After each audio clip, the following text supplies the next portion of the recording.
안녕하세요. 반갑습니다. 우리 비욘디 구독자분들, 네, 반갑습니다. 제가 벌써 이제 비욘디 채널에 이렇게 세 번째 나와서 이렇게 강의를 드리게 돼서 너무 영광입니다. 저는 이제 재활학과 전문의이자 스포츠의학 전문의로 지금 인천백병원에서 재활학과 센터장을 맡고 일을 하고 있고요. 그리고 뭐 아시는 분들은 아시겠지만 그 러닝 비하인드라는 채널에서 잘쌤으로 활동을 하고 있습니다. 그래서 오늘은 이렇게 비욘디 채널에 나와서 50분 동안 라이브로 이렇게 진행을 하면서 오늘 스포츠 손상과 재활에 대해서 이렇게 말씀을 좀 드리도록 하겠습니다. 또 하고 이렇게 라이브로 진행을 하고 있기 때문에 여러분들 이제 채팅 올려주시면은 제가 댓글 보고 뭐 읽어드리고 또 필요 질문하시는 분들 있으시면은 이렇게 그때그때 답변을 좀 드리도록 하겠습니다. 그래서 스포츠랑 관련된 뭐 이런 부상이나 이런 것들 궁금한 점 있으시면 이야기를 해주시면 됩니다. 네, 그래서 스트롱맨님, 윤희님 반갑습니다. 그래서 네, 그래서 저는 이렇게 라이브 채널을 운영을 하고 있고요. 러닝 비하인드라는 채널에서 제가 이제 주로 달리기를 취미로 하고 있고 또 달리기에 관한 이런 여러 가지 부상이나 컨텐츠들을 다루고 있습니다. 네, 그래서 오늘은 이렇게 반갑습니다. 스포츠 손상과 스포츠 재활 이렇게 두 가지에 대해서 말씀을 좀 드릴 거고요. 사실은 이제 스포츠 손상 같은 경우에 이제 다치게 되면 우리 뭐 당연히 병원에 오게 되는 거고 그런 것들은 다 매한가지지만 이 스포츠 손상과 재활에 대해서 좀 알아야 될 이 동기부여, 그 이유 이런 것들을 제가 조금 말씀을 드리면은 스포츠를 하다가 운동을 하다가 부상이 오거나 다치게 되면은 이제 병원에 오셔야 되는데 병원에 안 오시는 경우들이 사실 많죠. 병원에 잘 안 오십니다. 그 첫 번째 이유가 이게 우리가 일상생활에서도 뭔가 굉장히 불편하거나 한 경우에는 대부분 병원에 잘 오시거든요. 근데 이제 운동하다가 뭔가가 좀 안 좋아져서 다친 경우들, 이런 경우에는 사실 일상생활에서는 크게 불편감이 없는 경우가 많습니다. 쉬면 조금 낫고, 뭐 운동을 할 때만 좀 불편하고, 그러다 보니까 병원에 안 오시고 그냥 좀 쉬면서 내가 관리해서 낫으면 되겠다, 이렇게 생각하시는 경우가 일단 제일 많고요. 또 한 가지는 사실 이게 운동하시는 분들이 조금 자신감이 좀 있으시죠. 내가 내 몸을 잘 아는데 그런 분들이 좀 많으시기 때문에 운동을 굉장히 열심히 하시는 분들은 그러다 보니까 스스로 이렇게 관리하시고 내 몸을 내가 잘 알기 때문에 이렇게 하시는 분들이 많이 있습니다. 그래서 이 스포츠 손상에 대해서는 특히 각자가 조금 알고 계시는 게 필요해요. 스스로가 관리하기 위해서 내가 이런 통증이 있을 때는 어떤 부위가 어느 것 때문에 내가 조금 아프구나. 그러면은 요거를 내가 어떻게 관리하고 어떤 식으로 조금 재활해서 다시 운동을 해야 되겠다. 이런 기본적인 틀, 이런 원칙들을 조금 알고 계시면 훨씬 스스로 운동하시는 분들이 스스로 몸을 관리하는 데 있어서 도움이 되지 않을까. 그렇게 생각을 합니다. 그래서 병원에서 뭐 해주는 치료들 이런 것들이야 사실 의사 선생님들이 한테 맡겨도 되거든요. 근데 이제 집에서 내가 어떻게 관리하고 어떤 식으로 해나가야 될지에 대해서는 그런 원칙을 제가 간단하게 말씀을 오늘 드려보도록 하겠습니다. 네, 반갑습니다. 라니쌤님도 반갑고 제니파파님도 반갑습니다. 강압 도적 꺼비다님이 재활학과랑 정형외과랑 무슨 차이인지 모르시겠다고.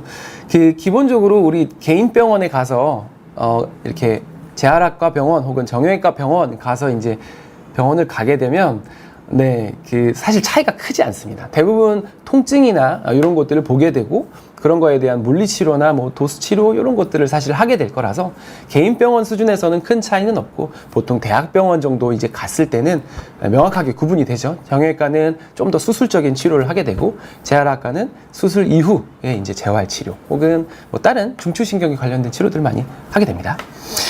네, 그래서 오늘 스포츠 손상에 대해서는 간단하게 급성과 만성 손상 이렇게 두 가지로 구분해서 말씀을 드릴 거고요.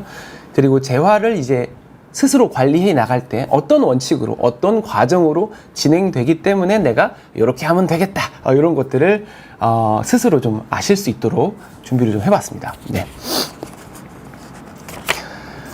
자, 그래서 첫 번째 이제 급성 스포츠 손상은 이제 쉽게 말해서 갑자기 다치게 되는 손상들을 이야기를 합니다. 뭘 하다가 갑자기 부딪히거나 갑자기 뚝 하거나 윽 하거나 하는 그런 경우들을 대부분 말하죠. 그래서 급성 스포츠 손상에 대해서 몇 가지 말씀을 드릴 건데, 첫 번째가 바로 뼈의 손상입니다. 그래서 뼈를 다치게 되면은 사실은 이제 대부분의 분들이 아시겠지만 가장 이제 피하고 싶은 부상 중에 하나일 수밖에 없죠. 뼈를 다치게 되면 아무래도 이제 기부스를 해야 된다는 그런 압박감, 부담감, 일상생활 자체가 굉장히 불편해지는 상황이 발생을 하기 때문에 뼈를 다치지 않고 싶어 하죠. 병원에 가서 엑스레이를 찍고 뼈가 부러지진 않았겠죠? 이제 이런 걱정을 많이들 하십니다. 근데 실질적으로 이제 스포츠, 그러니까 운동을 하다가 뼈가 부러지게 되는 경우는 사실 흔하지는 않습니다. 네, 이런 우리 격투 운동이나 혹은 굉장히 좀 거친 경쟁적인 스포츠를 하는 경우가 아니고서는 대부분은 이렇게 뼈가 다치게 되는 경우는 흔하지는 않죠. 그렇지만은 이제 뼈가 다칠 수도 있고, 그런 경우에 이제 뼈가 다치는 종류들이 요런 종류들이 있습니다. 가해지는 힘에 따라서 이제 옆에서 가해지는지 혹은 뭐 위쪽에서 아니면은 여러 가지 방향으로 힘이 가해질 수가 있고, 그런 거에 따라서 이제 골절의 정도나 이런 것들이 달라지게 되죠. 그래서 아무래도 뭐 좀 금이 가거나 혹은 지금 앞에 세 가지는 금이 간 것처럼 보이죠. 근데 뒤쪽은 이제 완전히 위치가 어긋나게 된 그런 상황들이고, 이렇게 위치가 어긋난 경우는 반드시 수술을 해서 이제 맞춰야 줘야 되는 그런 상황이 발생을 하게 됩니다. 그래서 뼈가 다치게 되면 실제로 뭐 재활 기간이 사실 상당히 길어질 수밖에 없죠. 회복 기간이. 그렇기 때문에 뼈는 일단은 안 다쳐야 되는 부위 중에 하나다. 그렇게 생각을 하시면 되고, 두 번째 또 급성 손상 중에 하나는 이제 연골 손상이 있습니다. 연골이라는 게 결국에는 도가니죠. 도가니. 우리가 그 무릎 도가니를 많이 얘기하고, 또 무릎이 안 좋으면 이제 도가니탕을 먹기도 하고요. 도가내든 쥐다 뭐 이런 얘기를 하기도 하는데, 네, 죄송합니다. 농담입니다. 그래서 연골 같은 경우는 이제 뼈 관절과 관절 사이에서 그거를 이제 스무스하게 움직여줄 수 있게 하는 젤리라고 생각을 해주시면 되는데, 그런 것들이 조금씩 손상이 될 수가 있다 라는 것이고, 사실 스포츠 손상으로 인해서 연골이 손상되는 상황은 별로 좋은 상황이 아닙니다. 뭐 아시는 것처럼 연골은 재생이 안 되는 부위이기도 하고, 이런 연골 손상이 이뤄질 만한 어떤 그런 무리한 운동들이 자꾸 반복되면 우리가 건강을 위해서 운동을 하는데 뭔가 자꾸 몸이 안 좋아지는, 어디가 나빠지는 상황이 발생을 할 수가 있거든요.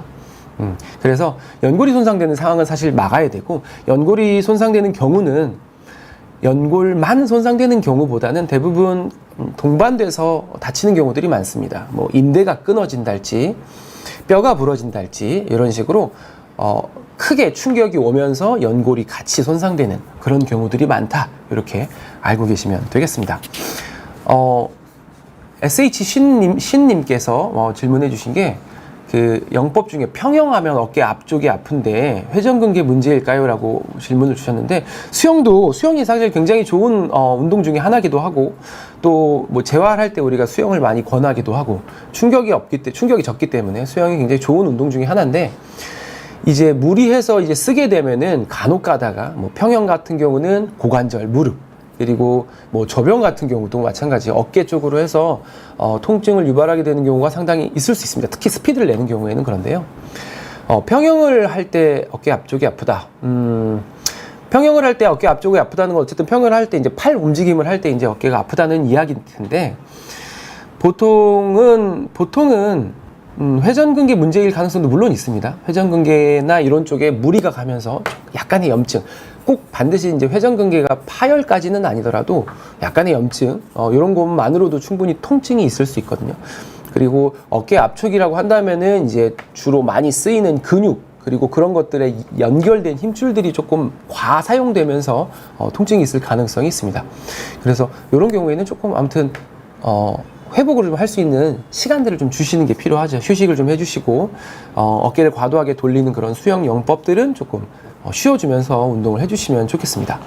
그리고 제니파파님께서 디스크 제거 수술을 한 다음에 재활 목적으로 언제부터 도수 치료를 할 수 있냐라고 물어보셨는데, 디스크 제거 수술 같은 경우도 디스크의 정도나 뭐 이전의 통증의 정도나 또 수술도 수술의 종류에 따라 조금씩 다르기는 한데요. 보통 뭐 도수 치료 정도면은 대부분 뭐 2에서 4주 정도에서는 들어가기 시작해도 크게 무리는 없습니다. 운동도 시작하셔도 되고요. 물론 이제 무리한 운동, 보통 이제 의사 선생님들 무리한 운동이라고 좀 이제 뭉뚱그려서 조금 애매하게 이야기하시긴 하지만, 그거는 이제 뒤에 가서 제가 또 설명을 조금 드리도록 하겠습니다. 그래서 보통 그 정도부터 도수 치료 하실 수 있다, 그렇게 알고 계시면 되겠습니다. 네. 그리고 이제 세 번째 스포츠 손상은 이제 인대 손상인데요. 네, 이런 식으로 이렇게 인대가 손상되는 경우가 보통은 이렇게 발을 접지르는 경우가 상당히 많죠. 발을 접지르는 경우들. 발목을 접지르게 되면 이제 뭐 보통 흔히 우리가 이제 인대가 늘어난다 이제 이런 얘기를 많이 하게 되는데, 이런 식으로 해서 인대가 많이 다치게 됩니다. 또 흔한 게 이제 가운데에 있는 무릎 관절에 있는 십자인대죠. 십자인대가 이제 보시면은 가운데 보이지만은 이렇게 가운데 십자로 이렇게 크로스돼서 연결되어 있잖아요. 그래서 십자인대라고 부릅니다. 그래서 앞쪽에 있는 게 전방, 뒤쪽에 있는 게 후방 십자인대고, 또 옆쪽에 이렇게 측부인대가 보이는데요. 지금 화살표 모양으로 보이는 것처럼 이 전방 십자인대가 이렇게 바깥쪽 안쪽을 이렇게 이어주는 형태로 되어 있는데, 옆으로 이렇게 돌아가는 이런 회전력이 가해지게 되면은 과도하게 당겨지면서 십자인대가 손상을 받거나 뭐 심하면은 파열되는 경우들 있을 수 있겠죠. 그래서 생각보다 이제 점프를 했다가 착지하는 그런 스포츠, 아니면 축구 같은 조금 격렬한 스포츠, 이런 스포츠에서 무릎과 이제 허벅지가 조금 다른 방향으로 힘이 가해지면서 인대 손상이 있을 수가 있습니다. 그래서 인대 손상 같은 경우가 정도를 간단하게는 우리가 한 3단계 정도로 나누는데요. 보통은 이제 발목을 딱 접지르면서 우리가 인대가 늘어났다라고 하는 정도가 한 1, 2단계 정도 됩니다. 그래서 1단계가 이제 스트레칭이라고 써 있죠. 이렇게 쫙 당겨져서 받는 그런 손상인데 아주 미세한 파열들이 생기게 되는 거고요. 2단계 정도면 그거보다는 조금 더 부분 파열이라고 말할 정도로 조금 더 심한 정도입니다.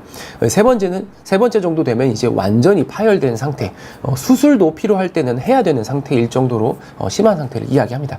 그래서 발목을 접질른 상황에서도 어느 정도의 충격이 왔는지, 또 실제로 발목 자체의 유연성 이런 거에 따라서 이 인대 손상의 정도가 달라질 수 있습니다.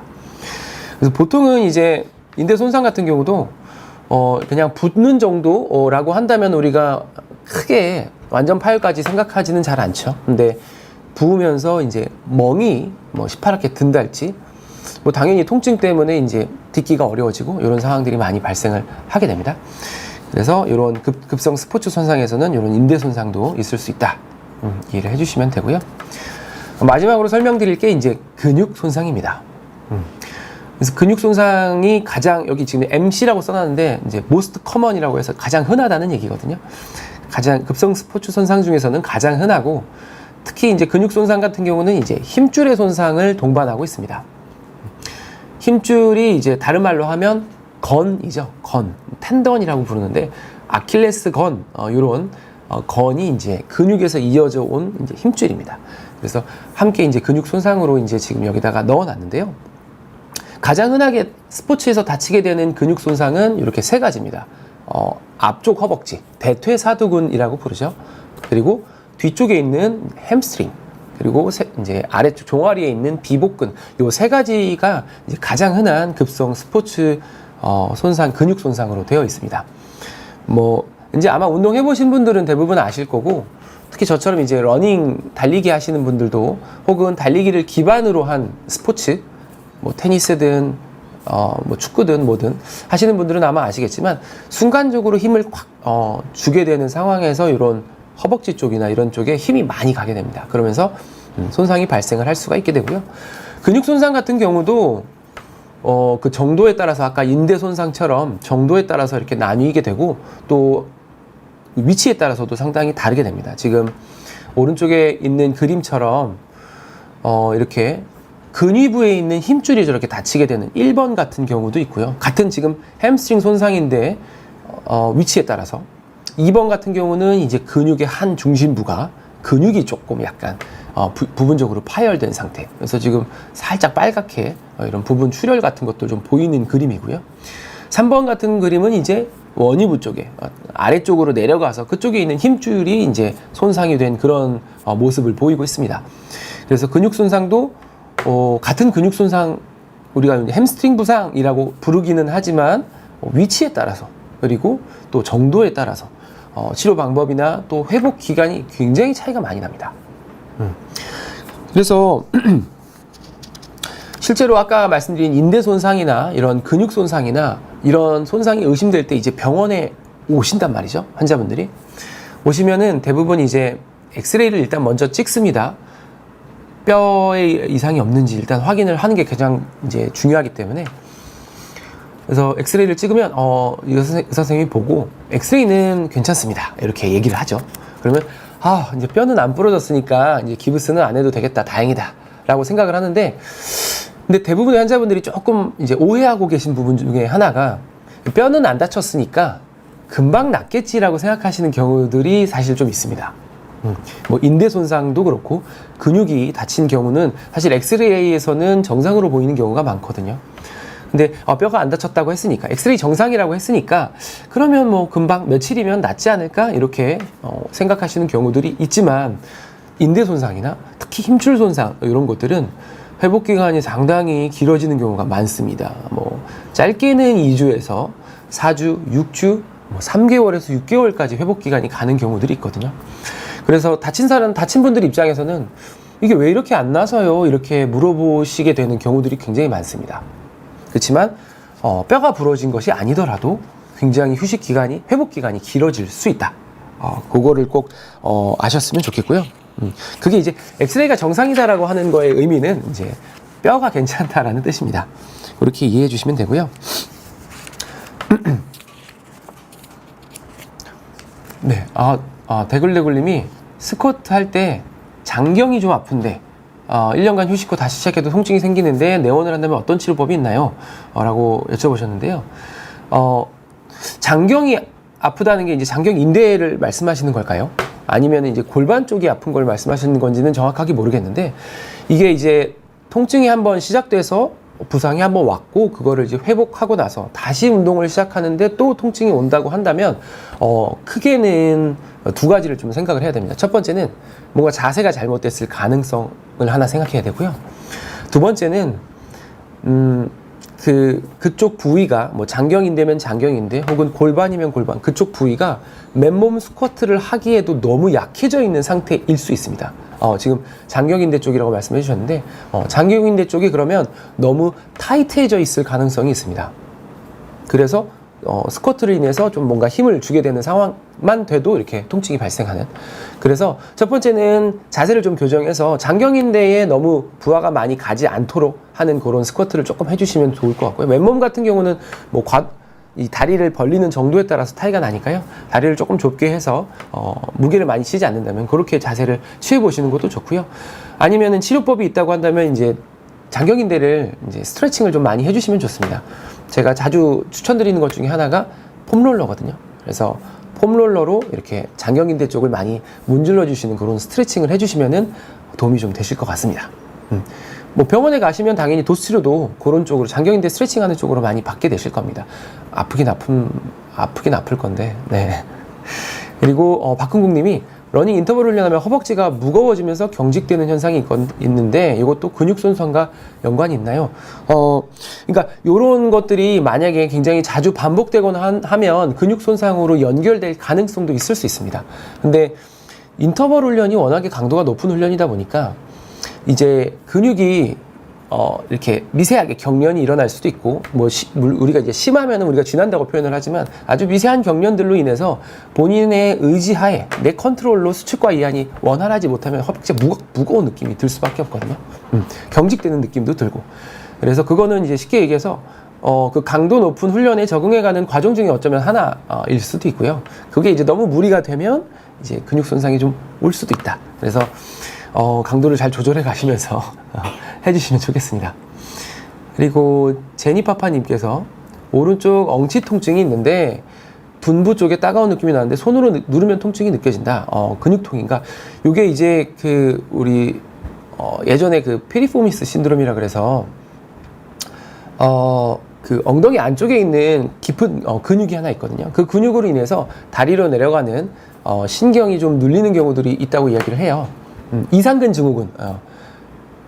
그래서 그것 때문에 이제 다리 쪽으로 이렇게 저릿한 통증이 느껴지는 경우가 이제 좌골신경통이라고 부르거든요. 그래서 이상근이 조금 이제 타이트해지거나 하는 경우에 이런 통증들이 있을 수 있다. 아마 그런 느낌을 지금 말씀하시는 게 아닐까 싶어요. 엉덩이 쪽에 그 부위를 딱 누르면 좀 따끔하는 그런 통증.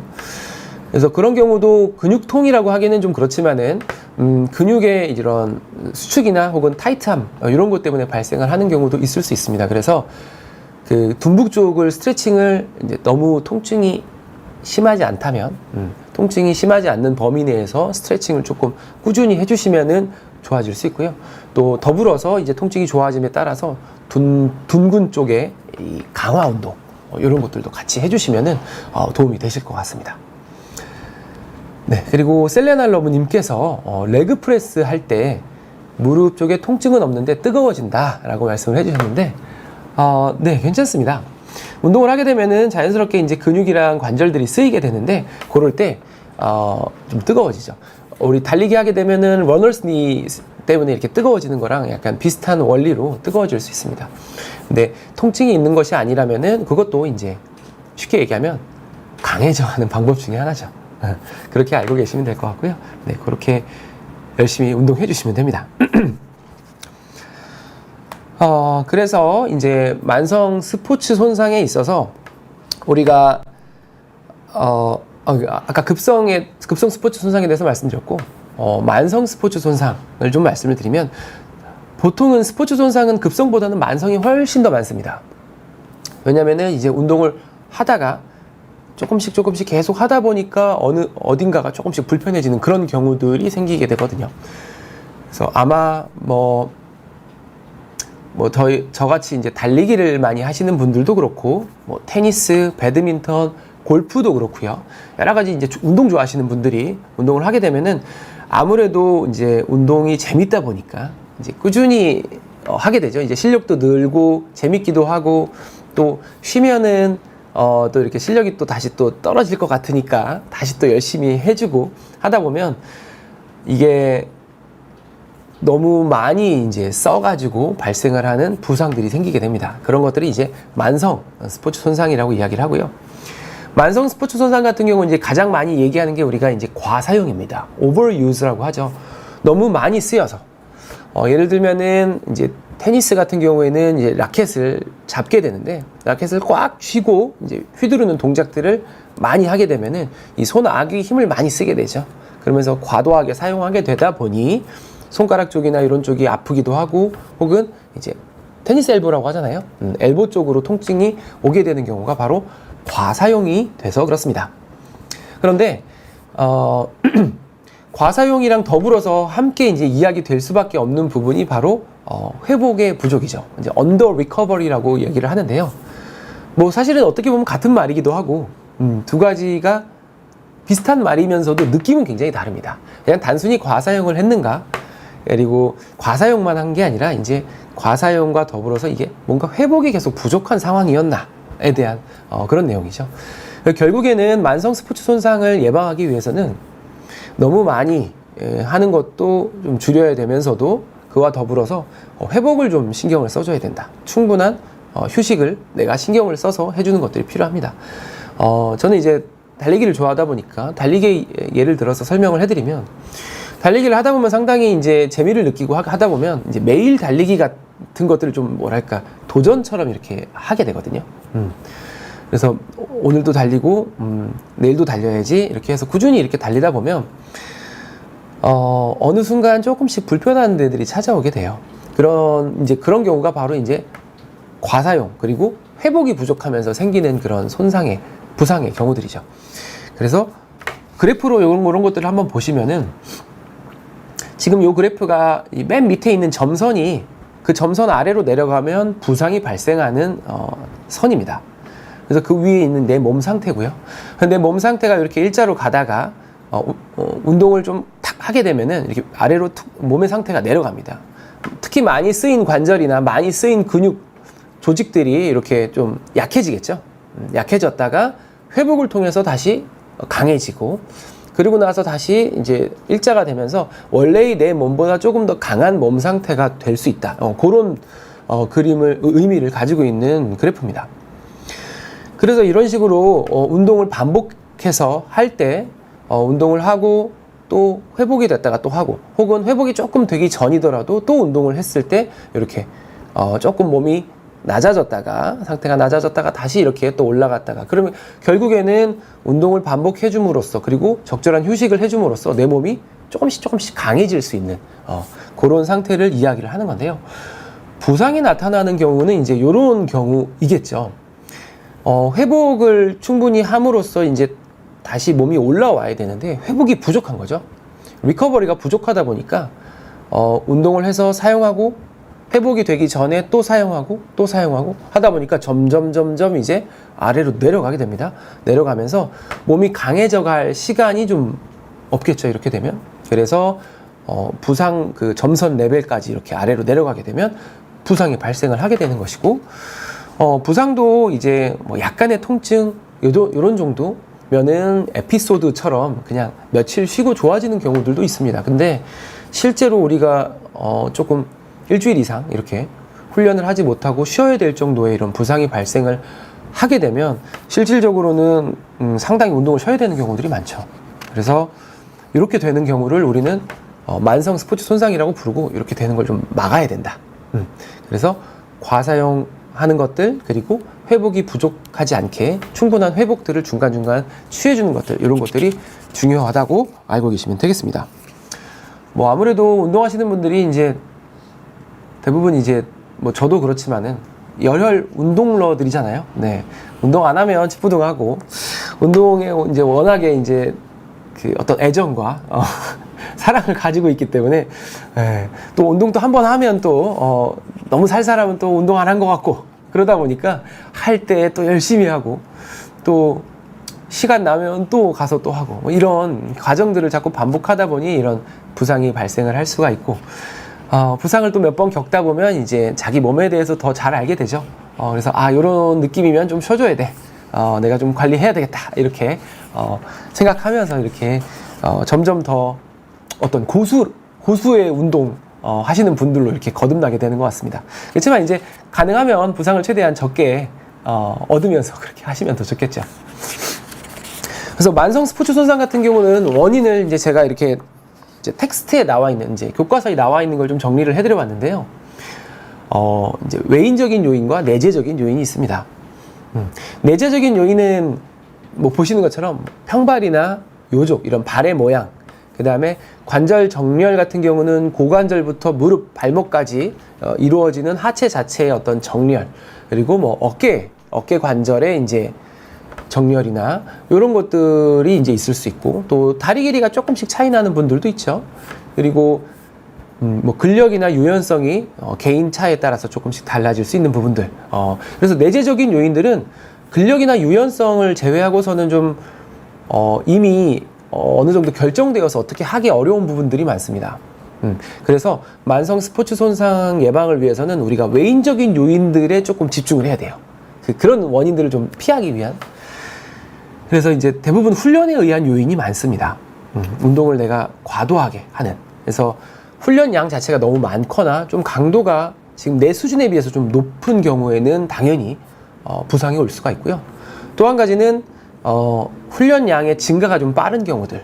이게 운동이 상당히 재미가 있거나, 아니면 나이가 좀 있으신 상태에서 운동을 시작을 하는데, 내 어렸을 때, 20대 때, 10대 때, 이런 느낌을 이제 생각하면서 운동의 어떤 수준을 갑자기 확 올리게 되면은 또 부상이 잘 옵니다.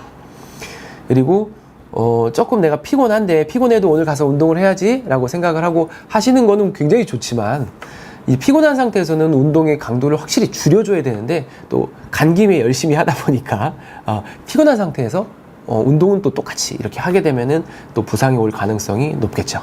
그리고 아까 말씀드린 회복의 부족, 그리고 아까 아까 스쿼트 물어보신 분도 계셨는데, 운동 자세나 이런 것들이 좀 잘못된 상태 같은 경우도 조금 같은 강도의 운동인데도 아무래도 잘못된 자세의 운동을 하시는 분은 조금 더 부상의 위험성이 높을 수밖에 없겠죠. 그래서 좋은 자세나 이런 것들도 조금 피드백을 받을 수 있으면 좋을 겁니다. 그리고 운동하시는 분들은 특히나 영양에도 신경을 꼭 써야 될 것 같습니다. 그래서 적절한 영양 섭취, 특히 이제 강도 높은 운동을 한다고 하면 물론 단백질도 중요하지만 적절한 탄수화물의 섭취 이런 것들도 함께 잘 해주시는 게 중요하다, 그렇게 알고 계시면 되고요. 또 장비들도 중요합니다. 물론 이제 우리가 너무 장비빨을 또 너무 해서는 안 되는 부분도 있지만, 또 뭐 러닝을 하게 되면 러닝화, 또 다른 스포츠를 하게 되면 그 스포츠에 또 적절한 장비를 이제 착용을 함으로써 부상을 또 예방에 도움이 된다면 그렇게 좀 해주시면 좋겠습니다. 그래서 질문을 한 거를 조금 또 말씀을 드리면은, 시어감님께서 어깨가 아파서 한 달째 운동을 쉬고 계시다고 하시고 회전근개 쪽으로 이제 손상이 있으신가 봐요. 그래서 아직도 같은 동작 하면 아픈데 더 쉬는 게 맞을까요? 라고 해주셨는데, 요거 이제 뒤에 제가 재활에 대해서 말씀을 드릴 때 아마 그 원칙대로 조금씩 해주시면 되는데, 기본적으로는 운동은 일단 통증이 있다면 쉬어주시는 게 좋을 것 같고요. 대신에 쉬는 동안에 그냥 단순히 쉬는 것보다는 이제 재활 원칙에 따라서 조금씩 스트레칭부터 시작해서 근력 운동들을 무리되지 않는 선에서 조금씩 해주시는 것들이 일단 필요할 것 같습니다. 그렇게 해서 운동에 잘 복귀할 수 있게 해주는 게 좋을 것 같고요. 회전근개 손상 같은 경우는 한 달 쉬어도 계속 통증이 좀 있는 경우들이 있어요. 그리고 또 회복 기간이 상당히 긴 경우들이 많습니다. 특히 어깨 같은 경우가. 그리고 또 그렇기 때문에 이제 관리를 좀 잘 해주시는 게 필요하고, 이제 어깨 통증 뭐 뒤에서 더 말씀드리겠지만 대부분의 부상들이 운동 자체를 쉬는 것보다 무리하지 않아야 되는 것들은 대부분 일상생활 동작에서 무리하지 않아야 되는 것들이 있습니다. 그래서 그것도 좀 이따가 말씀을 드릴 건데, 일상생활에서 사실 나도 모르게 무리가 되는 동작들이 있을 수 있거든요. 그래서 그런 것들을 조금 잘 쉬어주시는 것들이 필요할 수 있습니다. 그리고 김태형님께서 과학적으로 증명된 효과적인 족저근막염 재활 방법이 뭐예요? 라고 물어보셨는데, 글쎄요, 과학적으로 증명된 뭔가 이제 근거가 확실한 그런 것들을 물어보시는 것 같은데, 가장 효과적인 이제 과학적으로 증명이 됐다라고 한다면 첫 번째는 휴식입니다. 그러니까 안 걷는 거죠. 안 걷는 거. 족저근막을 자극하지 않는 겁니다. 과학적으로 증명된 건 그건데, 사실은 뭐 우리가 걷지 않고 살 수 없기 때문에, 그래서 최대한 조금 걷는 걸 줄여주면서 이런 것들이 좀 필요하고요. 두 번째로 우리가 이제 해줄 수 있는 재활 방법이라고 한다면, 당연히 이제 병원에서 해주는 치료 중에서는 체해 충격파가 있습니다. 체해 충격파가 도움이 된다고 돼 있고요. 그리고 저는 이제 체해 충격파도 물론 좋지만, 이제 그건 병원에 가서 해야 되는 거니까 집에서 체해 충격파처럼 어쨌든 발바닥을 마사지 해주는 거가 저는 충분히 도움이 된다고 생각을 합니다. 그래서 그런 것들을 좀 해주시면 좋을 것 같고요. 그 다음에 컴컴님께서 러닝 마일리지를 좀 늘렸더니 신스프린트가 심해졌는데 체해 충격파가 이 부상에 도움이 될까요? 라고 물어보셨는데요. 신스프린트 같은 경우는 저는 체해 충격파가 도움이 된다고 생각을 하지는 않습니다. 왜냐하면 신스프린트는 이제 충격에 의해서, 물론 이제 체해 충격파가 뭐냐면 이제 그 파동을 이용해 가지고 파동을 이제 조직 깊숙이 침투시켜 가지고 거기에 이제 염증 반응을 이용해서 힐링을 시켜주겠다, 이제 회복 반응을 일으키겠다, 약간 이런 개념인데요. 신스프린트 같은 경우는 전강에 발생한 충격으로 인해 발생한 골막염이란 말이죠. 그래서 체해 충격파를 하면 오히려 많이 아프시지 않을까요? 그 외의 부위에 이제 근육이나 이런 데들의 이제 체해 충격파로 자극을 해주는 거는 간접적으로 도움이 될 수는 있을 것 같은데, 저는 체해 충격파보다는 달리기를 좀 쉬어주시면서 다른 부위들의 이제 스트레칭이나 이런 것들을 무리하지 않는 선에서 해주시는 게 더 좋을 것 같습니다. 이 승현님께서 팔씨름 대회하고 팔을 굽히면 땡기고 관절도 아프고, 과사형이죠. 네, 과사형 맞습니다. 그러니까 원래 팔씨름을 자주 하셨던 편이 아니라고 한다면, 팔씨름을 하게 대회 정도를 하실 정도면은 평소에 내가 쓸 수 있는 힘이 예를 들어서 100이라고 했을 때 분명히 100보다 더 큰 힘을 사용했을 거란 말이죠. 그래서 순간적인 무리가 왔을 수밖에 없고, 그러면 이제 그 근육, 힘줄 이런 데들이 아마 비명을 지르고 있을 겁니다.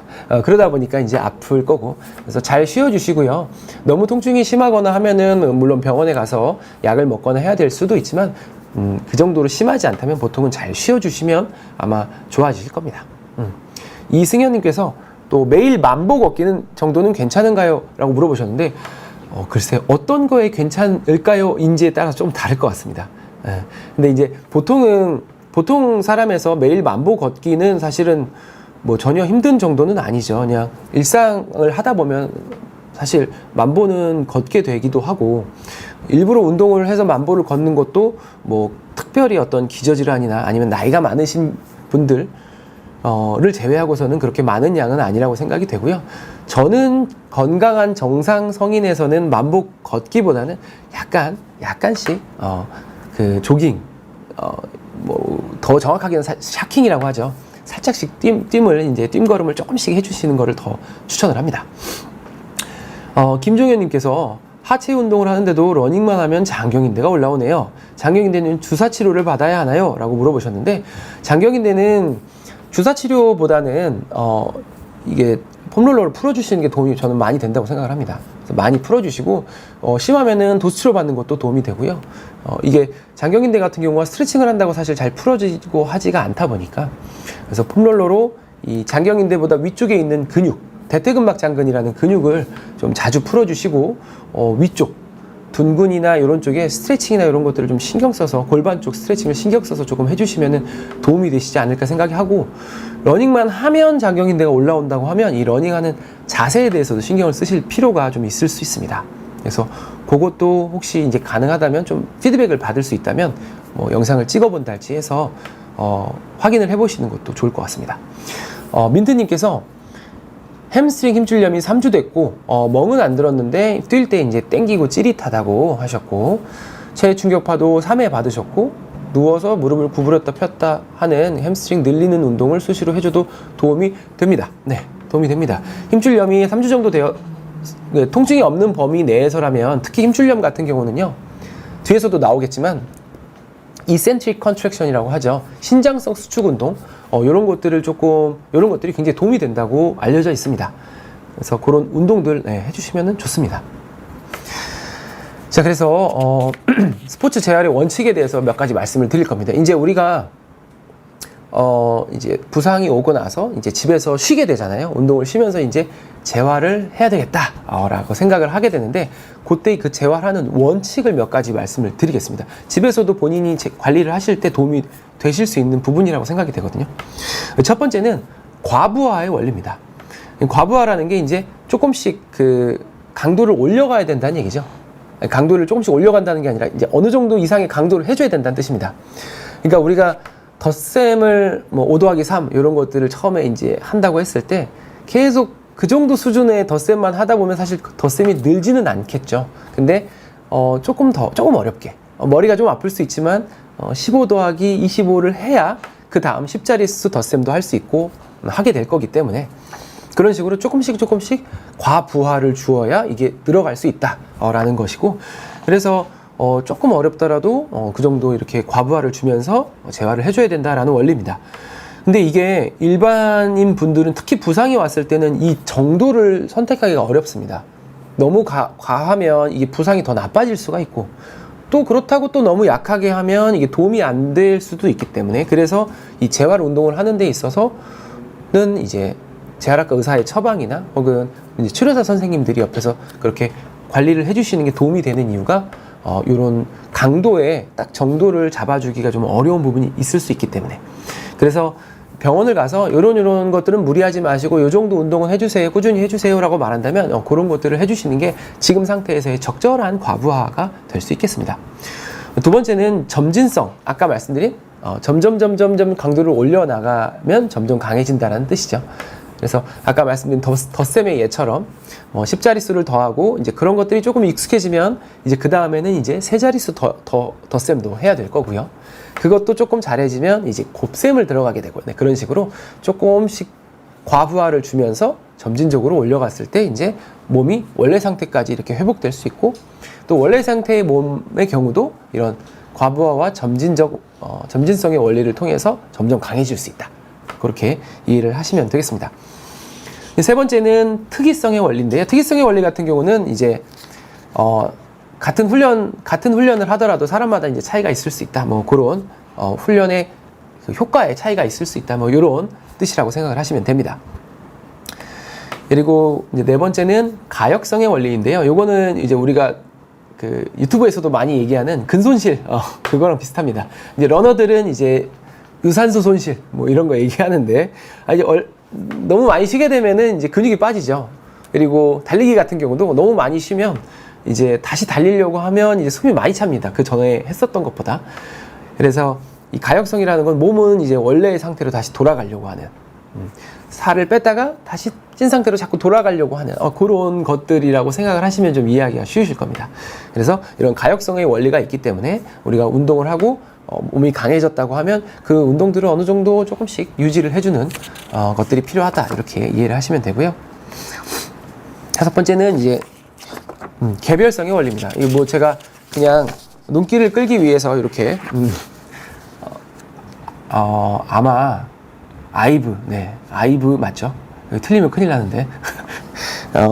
이게 이제 결국에는 사람마다 각자가 가진 기저질환이나 각자가 가진 어떤 상태, 특성, 또 각자가 가진 그런 개인적인 몸의 차이, 이런 것들 때문에 발생하는 이제 재활을 해나가는 과정에서의 이제 차이가 발생을 하기 때문에, 특히 이제 의사들이 처방을 할 때, 그리고 이제 치료사 선생님들이 각자 이제 직접 환자분들을 치료할 때 이 사람에 맞게끔 강도 설정을 하고 또 진도를 이렇게 나갈 수 있도록 하는 그런 것들이 이제 개별성의 원리가 되겠습니다. 근데 이제 사실 각자 개인이 이제 그러게요, 기네요. 각자 개인이 이렇게 치료를 해나가는 데 있어서는 내가 내 몸을 잘 알아야겠죠. 그런 것들이 상당히 필요하고, 실제로 환자분들 중에서, 운동하시는 분들 중에서 그런 분들이 많으시죠. 내 몸은 내가 잘 알기 때문에 병원에 가는 것보다는 내가 이렇게 관리를 해야 돼 하시는 분들이 이제 조금 자기 몸에 대한 컨트롤을 잘 하실 수 있는 분들이신 경우도 있지만, 또 간혹 가다가는 자기 몸에 대해서 좀 잘 모르시는 분들도 계세요. 그래서 진짜 내 몸에 대해서 내 몸 상태가 어떻고 이런 것들을 좀 예민하게 받아들이시고 어떻게 관리해 나가야 될지, 진짜로 내 몸에 대해서는 내가 제일 잘 아는 사람이 되실 수 있으면 제일 좋을 것 같습니다.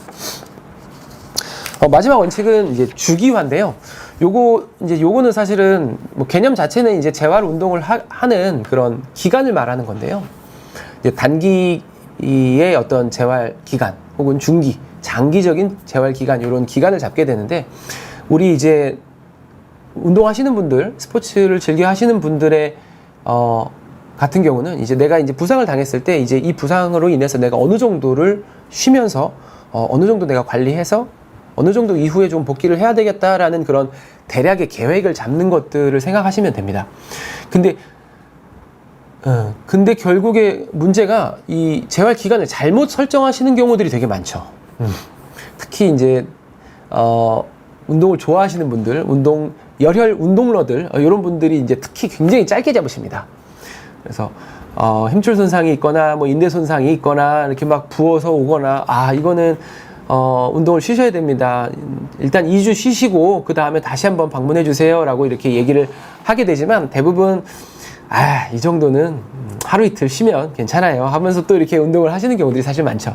근데 조금 내 몸에 대해서 좀 명확하게 회복하고 다시 정상 컨디션으로 올라가고 또 조금 더 건강하게 오랫동안 운동을 하시기 위해서는 좀 적절한 회복 기간을 설정을 해서 그거에 맞게 재활 기간을 딱 잘 가져가시면, 뭐 조금 그 동안에 운동을 못해서 아쉬울 수는 있지만 또 더 오래 즐겁게 운동을 즐기실 수가 있으니까 그렇게 좀 해주시면 좋을 것 같습니다.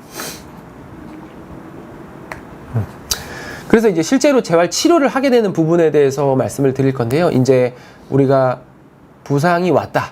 뭐 병원을 가셨을 수도 있고 병원을 안 가실 수도 있지만, 내가 부상이 와서 지금 뭔가 문제가 있다. 일단 내일은 쉬어야 되겠다라고 하는 상태라고 한다면, 이 재활 치료를 어떤 식으로 이제 어떤 과정으로 진행을 하는가를 말씀을 드리면요. 첫 번째는 이제 염증 조절입니다. 일단은 부었거나 뭐 뜨끈뜨끈하거나 혹은 통증, 제일 흔한 거는 통증이죠. 염증이 있다는 증거거든요. 통증, 붓기, 혹은 뭐 멍드는 경우, 그리고 가동 범위가 제한되는, 움직임이 조금 약간 제한되는 그런 경우들이 이제 염증의 증거가 됩니다. 그래서 염증이 있을 때는 일단은 급성기 치료로 우리가 이제 얘기하는 게 프라이스입니다. 이 예전에 라이스였고요. 그 다음에 이제 이런 프라이스가 나오고, 또 최근에는 여러 가지 다른 것들도 이야기가 많이 나오고 있거든요. 폴리스라고 해서 옵티멀 로딩을 이제 넣어놓은 폴리스라는 것도 있고, 또 뭐 그 피스 앤 러브라고 해서 그런 것들도 있습니다. 이제 뭐 어보이드 해가지고 뭐 이런 것들을 피해주고 하는 그 소염제를 피하거나 이런 것들에 대한 내용들도 있는데요. 그런 것들은 이제 실제 일반인 수준에서는 사실 그런 거를 자세하게 막 파고들 필요보다는 그냥 기본적인 내용을 사실 알고 계시는 게 더 중요하고 실천하시는 게 중요하거든요. 그리고 아주 초기 급성기에는 냉찜질이 도움이 많이 됩니다. 그래서 초기에 어디가 이제 팔꿈치가 아프다. 아까 팔씨름 하신 분, 팔씨름으로 인해서 이제 불편한 부위가 생겼다. 뭐 고관절, 무릎 불편한 부위가 생겼다라고 한다면 일단 그 부위를 쉬어주시면서 뭐 초기에는 이제 뜨끈뜨끈하기 때문에 냉찜질을 좀 해주시고 부어 있을 때 냉찜질 해주시고, 그리고 압박도 도움이 되고요. 그리고 조금 높여 있는 것도 염증을 조금 제어하는 데 도움이 될 수 있습니다. 그래서 일단 염증 조절을 해주시고, 두 번째, 통증이 좀 심하다고 한다면 통증도 조절을 해줘야겠죠. 그래서 병원에 갈 정도라고 한다면 보통 이제 약을 먹게 됩니다. 이 소염제가, 진통소염제가 먹게 되면은 이제 그 장기적으로는 조금 단점들도 있다고 이야기를 합니다. 근데 통증이 심하면 사실 소염제를 먹는 게 맞죠. 일단 염증도 가라앉히고 통증을 일단 조절해야 내가 뭐든지 할 수가 있기 때문에 굉장히 불편합니다. 그래서 약을 먹을 수도 있고요. 혹은 뭐 물리치료 중에 일환으로 이런 ICT나 텐스 이런 것들 물리치료, 전기치료 받기도 하고요. 그다음에 뭐 그 정도 아니고 집에서만 이렇게 관리를 한다 정도라고 한다면 이런 보조 도구들을 사용하거나 혹은 테이핑을 할 수도 있습니다. 그래서 그런 방법들도 있고요. 그 다음에 이제 통증이 어느 정도 조금 좋아지면서 이제 붓기도 빠지고 했을 때 이제 내가 아직 운동을 시작할 수는 없고, 그렇지만 이게 좀 빨리 좋아졌으면 좋겠다라고 한다면 해줘야 되는 게 유연성의 회복입니다. 가동 범위를 회복시켜주는 과정이고, 쉽게 얘기하면 스트레칭이라고 생각하시면 되죠. 그래서 스트레칭 같은 경우는 요 단계로, 요 순서대로 합니다. 수동적 스트레칭, 능동 보조적, 능동적 저항적 해가지고, 초기에는 뭐 어깨 관절이나 어느 관절이나 마찬가지인데요. 초기에는 이제 힘을 풀고 반대쪽 힘을 통해서 혹은 다른 사람이 이렇게 스트레칭을 해주는 방식으로 수동적인 스트레칭을 해주고요. 그 다음에 이제 이제 조금 더 그 이후에는 스스로 들어 올리고 잘 안 되는 부분에서만 보조를 해주는 이런 능동 보조적. 그 다음에 스스로 들어 올리고, 거기서도 되면 이제 조금씩 저항을 줘서 들어 올리는 운동들을 해주게 됩니다. 그래서 중요한 거는 조금 늘어나는 느낌은 있지만 통증이 발생하지는 않는 정도가 적절한 정도라고 이야기를 합니다. 너무 아프게는 하시지 않는 것이 좋고요. 마지막이 이제 근력 향상입니다.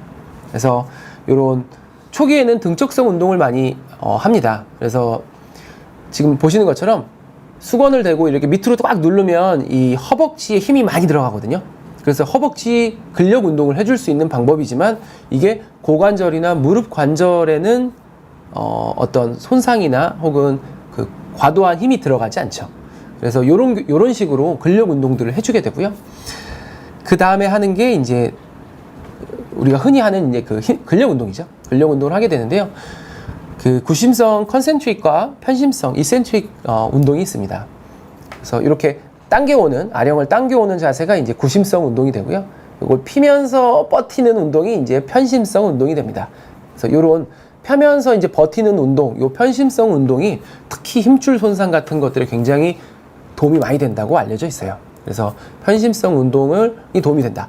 이제 아킬레스 건염이 있을 때 통증이 조금 좋아진 상태에서 뒤꿈치를 들었다가 내리면서 버티는 이런 운동들을 해주는 게 도움이 된다라는 게 바로 이런 뜻입니다. 세 번째는 이제 플라이오메트릭. 요거는 이제 이 정도 되면 운동에 복귀하기 거의 직전. 특히 이제 선수분들이 다시 스포츠에 복귀하기 직전에 이제 이런 운동을 하게 되죠. 그래서 근육의 폭발적인 수축과 이완, 이런 것들을 이제 하게 되는 운동입니다. 대부분 점프해서 스쿼트를 하거나 점프해서 박스 위로 올라가는 이런 운동들을 이야기하고요. 이제 마지막에 이제 근지구력을 향상시키는 이런 지근들을 계속해서 자극해주는 뭐 스태퍼 혹은 러닝, 뭐 수영도 마찬가지고요. 뭐 로잉 머신 이런 것들을 통해서 운동을 하게 될 수가 있겠습니다. 그래서 요 재활 치료는 이런 식으로 부상이 있으신 경우에 이런 원칙과 또 이런 순서대로 이렇게 해주시면은 조금 복귀를 하시는 데 있어서 나름의 기본적인 어떤 스스로의 어떤 루틴이나 이런 것들을 조금씩 만들어 가실 수 있고, 꼭 너무 아파서 뭐 병원에 가실 정도가 아니라고 하더라도 약간의 통증, 여기 조금 오늘 느낌이 안 좋네 했을 때, 그러면 여기를 조금 어떻게 스트레칭을 좀 해줄까, 혹은 근력 운동을 좀 해줘야겠다, 이 정도 생각하실 수 있으면은 아주 좋은 그 운동을 하시는 분의 어떤 자세가 아닐까 생각이 되고요. 그 김종현님께서 마지막 질문 하나 주신 거 대답을 말씀을 드리겠습니다. 장경인데 폼롤러가 이제 통증이 있는 무릎은 하는 게 아니죠? 라고 물어보셨는데요. 보통 그 폼롤러 할 때요, 정상인 경우에 이제 지금 아프지 않은 상태에서 이제 폼롤러로 밀어줄 때는 다 해주셔도 괜찮습니다. 그래서 무릎 관절 있는 관절은 너무 아프니까요. 관절 위쪽부터 해서 고관절 있는 쪽까지 쭉쭉 다 밀어주셔도 상관은 없는데요. 이제 통증이 있는 경우, 이제 인대염이 확 있는 경우에는 그 아래쪽으로 내려가면 염증이 있는 부위, 그러니까 압박이나 마찰로 인해서 염증이 있는 부위를 오히려 자극할 수가 있어서 피해주는 게 좋다고 알고 계시면 되고요. 그 위쪽, 보통은 이제 근육 쪽을 많이 풀어주는 쪽으로, 그 대퇴근막장을 좀 풀어주는 위주로 폼롤러를 사용해서 스트레칭을 해주시면 되겠습니다. 네, 그래서 오늘 이렇게 해서 스포츠 손상과 재활에 대해서 사실 이게 얘기가 너무 길어가지고 이거를 어떻게 짧게 해야 되나 사실 굉장히 힘들었는데 오늘 이렇게 해서 좀 도움이 되셨을지 모르겠습니다. 네, 기본적인 것들이 제일 어렵고, 사실 내용보다도 제일 어려운 건 이제 실천이 가장 어렵죠. 그래서 조금씩이라도 이렇게 실천하실 수 있도록 하셔가지고 부상에서 좀 빨리 회복되고, 또 제일 좋은 건 예방이죠. 부상이 오지 않도록 잘 관리하셔서 건강에 좋으려고 하는 운동이기 때문에 건강하게 또 오래오래 즐겁게 운동을 하실 수 있으면 좋겠습니다. 네, 오늘 강의 들어주셔서 너무 감사하고요. 다음번에 또 다음 기회에 또 찾아뵙도록 하겠습니다. 러닝 비하인드 박대건이었습니다. 감사합니다.